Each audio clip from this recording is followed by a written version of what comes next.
VSN அகாடமியின் September 2025க்கான current affairs questions. First question, தமிழக சட்டம் ஒழுங்கு பொறுப்பு டிஜிபியாக பொறுப்பேற்றவர் ஜி. வெங்கட்ராமன். சீனாவின் எந்த நகரில் ஷாங்காய் ஒத்துழைப்பு அமைப்பின் உச்சி மாநாடு நடைபெற்றது? தியான்ஜின் நகர்.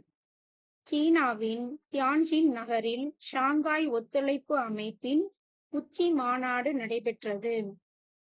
எந்த தலைநகரை இணைக்கும் பைரபி ஷாய்ராங் புதிய ரயில் பாதை திட்டம் அமைக்கப்பட்டுள்ளது? மிசோரம்.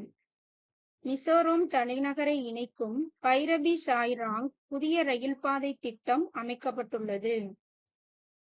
ஃபோர்த் கொஸ்டின், சமூக முன்னேற்றத்துக்கு பங்காற்றிய பெண் குழந்தைகளுக்கான விருது எந்த வயதினருக்கு வழங்கப்படுகிறது? 13 முதல் 18 வயது வரையிலான குழந்தைகளுக்கு வழங்கப்படுகிறது. ஃபிஃப்த் கொஸ்டின், தேசிய பெண் குழந்தைகள் தினம் ஜனவரி 24.